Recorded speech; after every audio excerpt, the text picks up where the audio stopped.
3. El punto de inclinación. El alma se cura estando con niños. Fyodor Dostoyevsky. El Parque Estatal del Lago Wallowa de Oregón y su área circundante han sido apropiadamente llamados la pequeña Suiza de América. Desiertas y escarpadas montañas se alzan hasta casi 3.000 metros de altura, y entre ellas se esconden innumerables valles repletos de corrientes, veredas y elevadas praderas rebosantes de flores silvestres. El lago Wallowa es la entrada al área natural de Eagle Cap y el área recreativa nacional del Hells Canyon, la cual ostenta la barranca más honda de América del Norte, tallada durante siglos por el río Snake. En algunos lugares alcanza una profundidad de cerca de 3 kilómetros y a veces mide hasta 15 de una orilla a otra. 75% del área recreativa no tiene carreteras, con más de 1.400 kilómetros de veredas. Anteriormente, dominio de la preponderante tribu Nez Percé, cuyos restos de su presencia se hallan dispersos en el bosque, tanto como los de los pobladores blancos en su paso al oeste. La ciudad próxima de Joseph se llama así en honor a un poderoso jefe de aquella tribu, cuyo nombre indio significa trueno que baja por la montaña. Esta área es hábitat de abundantes ejemplares de flora y fauna silvestres, como alces, osos, venados y cabras monteses. La presencia de víboras de cascabel, especialmente en las cercanías del río Snake, es razón suficiente para excursionar con cautela si uno decide aventurarse más allá del sendero. El lago Wallowa tiene 8 kilómetros de largo y 1,5 de ancho, y se formó, dicen algunos, a partir de glaciares hace 9 millones de años. Ahora queda a 1,5 kilómetros de la ciudad de Joseph, a una elevación de 1.340 metros. Aunque sobrecogedoramente fría la mayor parte del año, el agua es lo bastante agradable a fines del verano para una zambullida placentera, al menos cerca de la orilla. El Sacagawea, de casi 3.000 metros de altitud, descuella sobre esta joya azul desde sus nevadas y boscosas alturas. Mac y los chicos llenaron los 3 días siguientes de ocio y diversión. Missy, aparentemente satisfecha con las respuestas de su papá, no volvió a tocar el tema de la princesa, aun cuando una de sus excursiones diurnas llevó a todos junto a riscos empinados. Dedicaron algunas horas a recorrer las orillas del lago en lanchas de remos. Hicieron todo lo posible por obtener un premio en el golfito, e incluso montaron a caballo en las veredas. Tras un viaje matutino al histórico rancho Wade, a medio camino entre Joseph y Enterprise, pasaron la tarde visitando las pequeñas tiendas de Joseph. De vuelta en el lago, Josh y Kate jugaron carreritas en la pista de go-kart. Josh ganó, pero Kate reclamó sus derechos esa misma tarde al atrapar 3 truchas de los lagos de regular tamaño. Missy pescó una con anzuelo y lombriz, pero ni Josh ni Mac consiguieron un solo tirón en sus carnadas más elegantes. En algún momento del fin de semana, otras 2 familias parecieron entretejerse mágicamente con el mundo de los Phillips. Como suele suceder, la amistad se trabó primero entre los muchachos y luego entre los adultos. Josh se había obstinado en conocer a los Doucet, cuya hija mayor, Amber, resultó ser casualmente una hermosa damita de su edad. A Kate le dio por atormentar a su hermano a propósito de eso, burlas a las que él respondía con estrepitosas salidas del remolque tienda de campaña, todo quejas y alaracas. Amber tenía una hermana, Emmy, solo 1 año mayor que Kate, y ambas pasaron mucho tiempo juntas. Vicky y Emile Doucet habían viajado desde su casa en Colorado, donde Emil trabajaba como agente de la oficina del Servicio de Pesca y Caza, mientras Vicky se hacía cargo de la familia, que incluía a su hijo sorpresa, JJ, de casi 1 año de edad. Los Doucet presentaron a Mac y sus hijos con una pareja canadiense que habían conocido antes, Jesse y Sarah Madison. Los Madison eran sencillos y desenvueltos, y a Mac le simpatizaron al instante. Ambos eran consultores independientes, Jesse de recursos humanos y Sarah de gestión del cambio. Missy gravitó de inmediato hacia Sarah, con quien solía ir al campamento de los Doucet para ayudar a Vicky con JJ. El lunes amaneció gloriosamente y la tropa estaba muy entusiasmada por su plan de tomar el funicular del lago Wallowa a la cima del monte Howard, a 2.480 metros sobre el nivel del mar. Cuando se le construyó en 1970, este funicular tenía el ascenso vertical más empinado de América del Norte, con una longitud de cable de casi 6,5 kilómetros.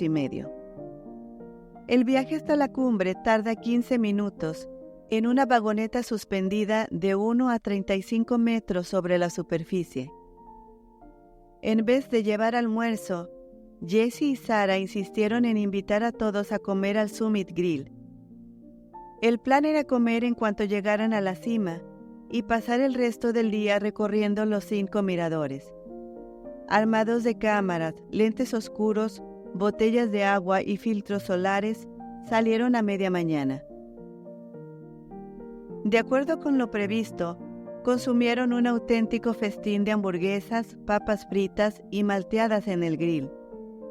Sin duda, la altura les abrió el apetito. Hasta Missy devoró una hamburguesa completa y casi toda la guarnición.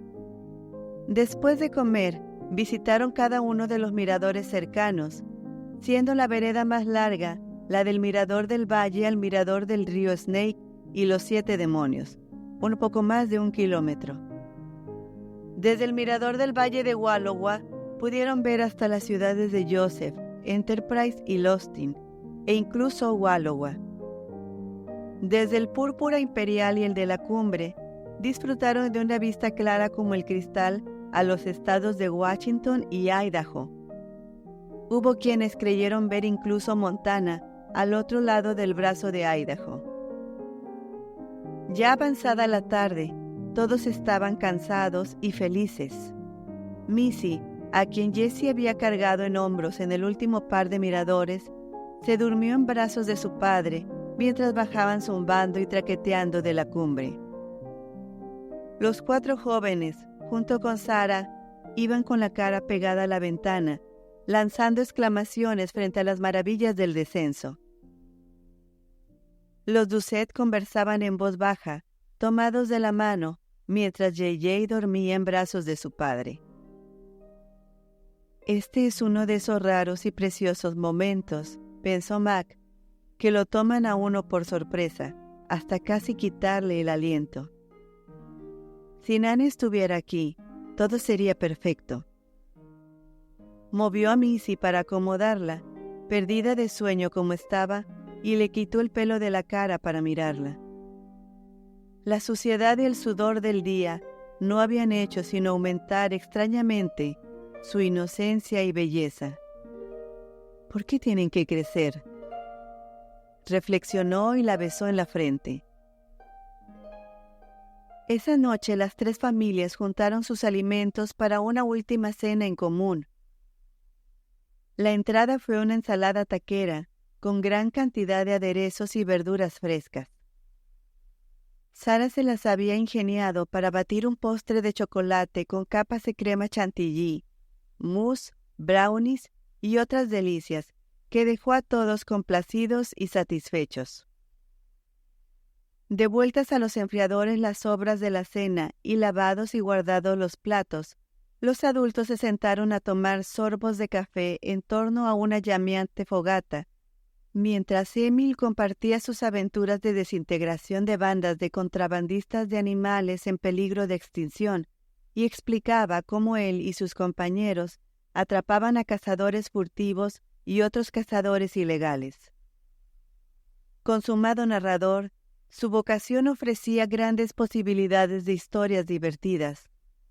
Todo era fascinante, y Mac se percató de nuevo de que había muchas cosas en el mundo acerca de las cuales era un ingenuo.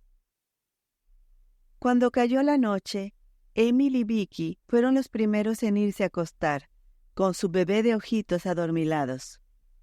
Jessie y Sarah se ofrecieron a quedarse otro rato antes de encaminar a los Doucet a su campamento. Los 3 Phillips y las 2 Doucet desaparecieron de inmediato en la seguridad de la remolque tienda para compartir historias y secretos. Como suele suceder cuando una fogata arde largamente, la conversación pasó de lo humorístico a lo más personal. Sarah parecía ansiosa de preguntarle a Mac sobre el resto de su familia, en especial Nan. ¿Cómo es ella, Mackenzie? A Mac le agradaba toda oportunidad de presumir a su Nan. Bueno, antes que nada es muy hermosa. Y no es nada más un decir, es realmente hermosa, por dentro y por fuera, respondió. Y al voltear tímidamente vio que ambos Madison le sonreían.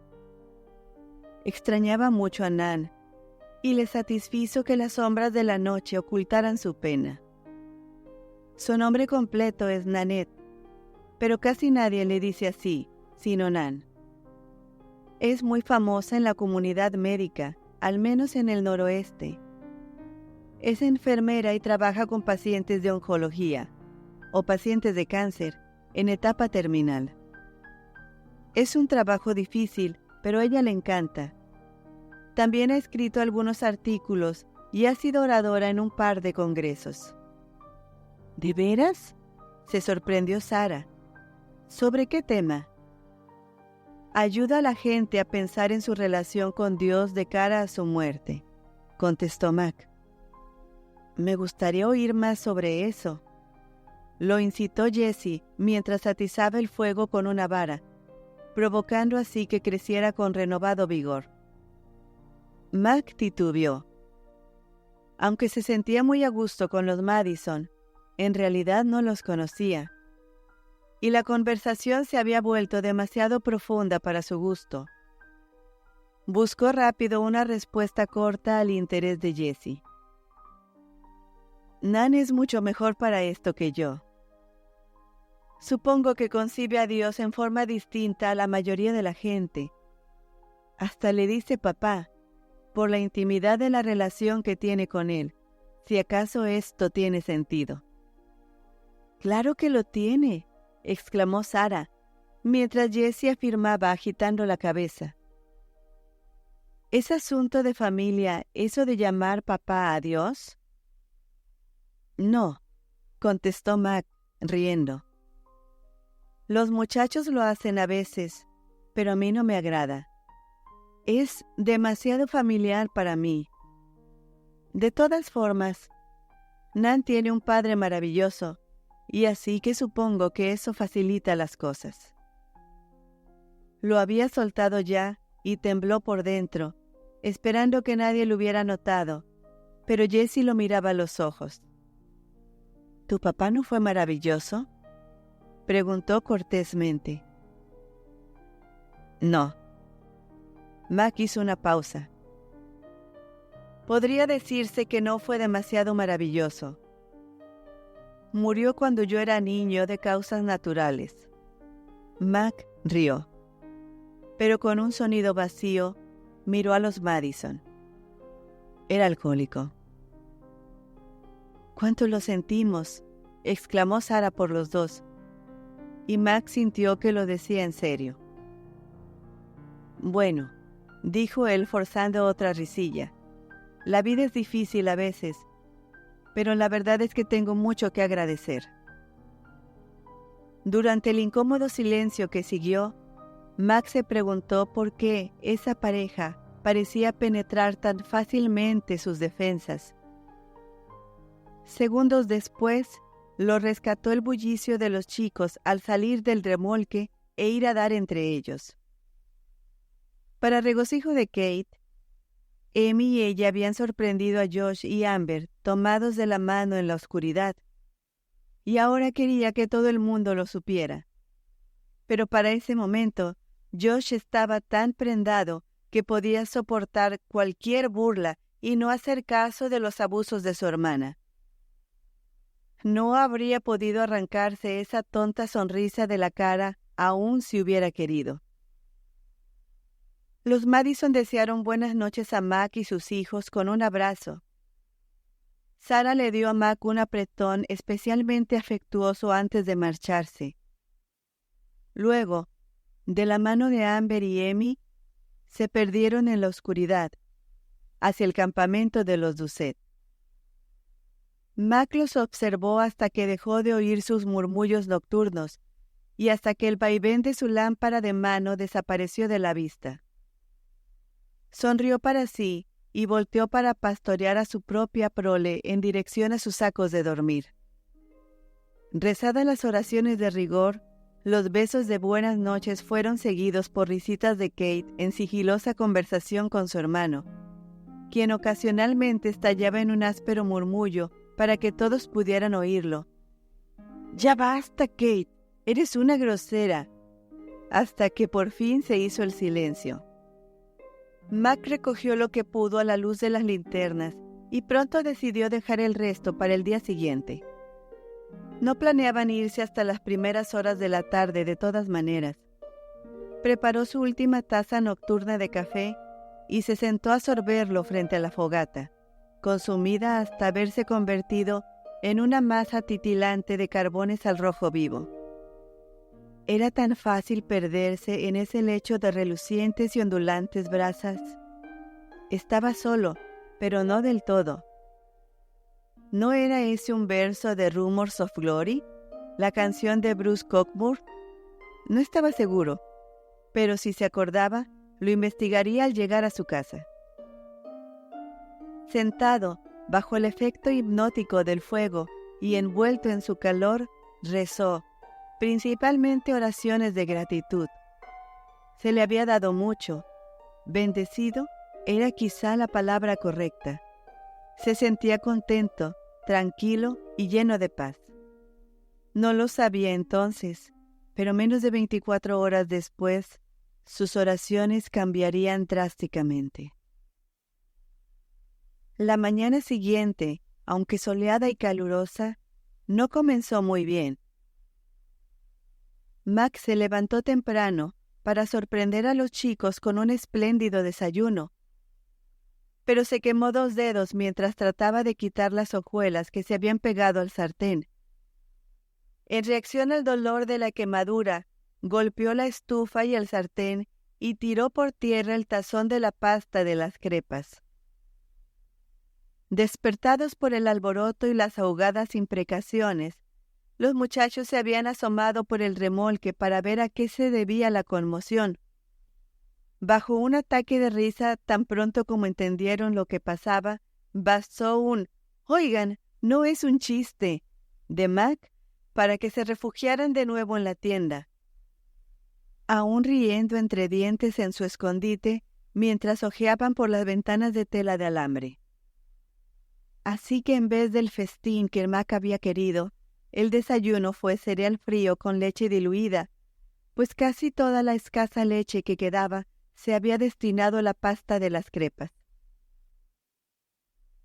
Mac pasó la hora siguiente tratando de organizar el campamento con 2 dedos metidos en un vaso de agua helada, que debía renovarse a menudo con trozos que Josh desprendía de un bloque de hielo con el mango de una cuchara.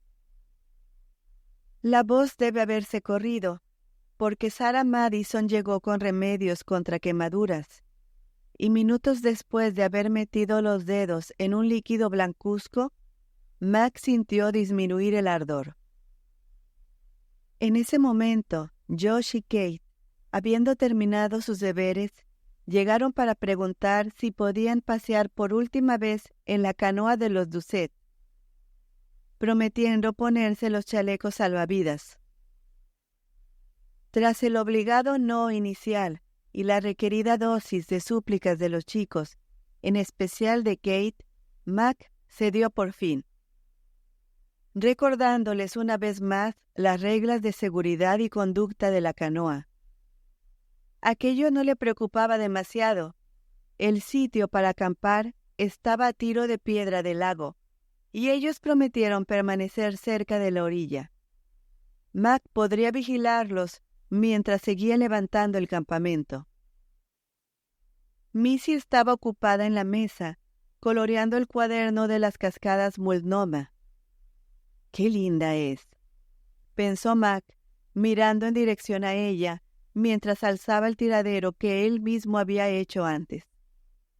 Llevaba puesto lo único limpio que le quedaba, un vestidito rojo con bordados de flores silvestres comprado en su viaje del primer día a la ciudad de Joseph. 15 minutos después, Mac volteó al oír que una voz conocida decía, «¡Papá!», desde el lago. Era Kate, remando como toda una profesional con su hermano.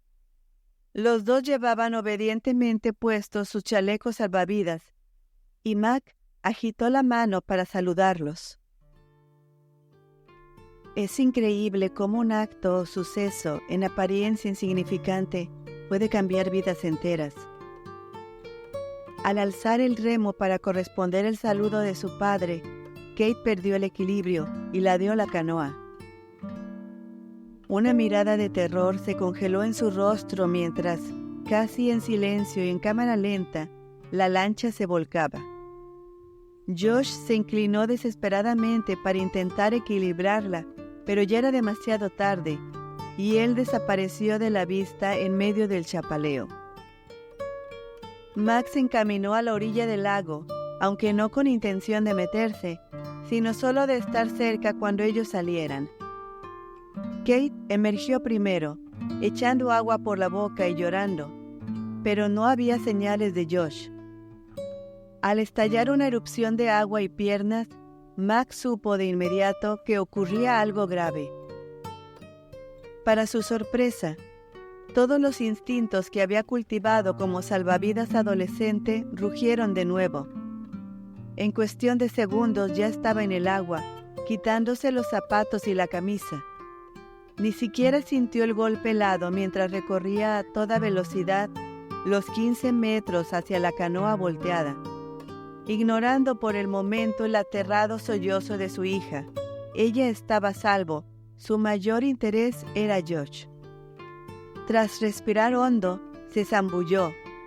El agua, pese a la agitación, estaba muy clara, con visibilidad hasta 1 metro. Pronto encontró a Josh, y descubrió también por qué estaba en dificultades.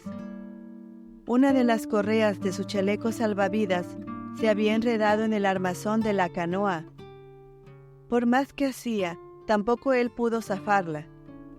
Así que trató de indicarle a Josh, mediante señas, que se impulsara dentro de la canoa, donde había quedado atrapado aire respirable. Pero el pobre chico estaba aterrado, tirando violentamente de la correa que lo mantenía atado al borde de la canoa y bajo el agua. Max salió a la superficie, le gritó a Kate que nadara hasta la orilla, tragó todo el aire que pudo y se sumergió por segunda vez. Para su tercera zambullida, y sabiendo que el tiempo se agotaba, se dio cuenta de que podía seguir tratando de quitarle el salvavidas a Josh o soltar la canoa. Como éste, en su pánico, no lo dejaba acercarse, Mac optó por lo segundo. Habrán sido Dios y los ángeles, o Dios y la adrenalina, nunca lo sabría de cierto, pero apenas en un segundo intento logró voltear la canoa, liberando a Josh de su atadura. El chaleco, capaz por fin de hacer aquello para lo que estaba diseñado, hizo que la cara del muchacho sobresaliera del agua. Mac emergió detrás de Josh, para entonces ya laxo e inconsciente, escurriendo sangre por una cortada en la cabeza, donde la canoa lo había golpeado cuando Mac la enderezó. Este empezó de inmediato a dar respiración de boca a boca a su hijo lo mejor que podía, mientras los demás, Habiendo oído la conmoción, llegaban para jalarlos a lo bajo a él y la canoa, a la que el chaleco seguía prendido. Ajeno a los gritos a su alrededor, mientras la gente vociferaba instrucciones y preguntas, Mac se concentró en su tarea, el pánico aumentando en su pecho. Justo cuando sus pies tocaron tierra firme, Josh empezó a toser y a vomitar agua y desayuno. Un gran aplauso hizo erupción entre los ahí congregados, pero a Mac no le importó. Abrumado por el alivio y el susto de haber escapado por un pelo, se soltó a llorar, y al instante Kate sollozaba colgada del cuello de su padre, y todos reían y lloraban y se abrazaban. Llegaron a la orilla como pudieron. Entre los atraídos a la escena por el pánico y el ruido estaban Jessie Madison y Emile Doucet. En medio de la confusión de las muestras de júbilo y alivio, Mac oía murmurar a Emile una y otra vez, como en la repetitiva cantilena de un rosario: «Cuánto lo siento, cuánto lo siento, cuánto lo siento». La canoa era suya, habrían podido ser sus hijas. Mac dio con él, envolvió entre sus brazos al joven y enfático le dijo al oído: «Basta ya, no fue culpa tuya y todos estamos bien». Emile empezó a sollozar súbitamente, liberadas sus emociones de un dique de culpa y temor contenidos. Una crisis se había evitado, o al menos, eso fue lo que Mac pensó.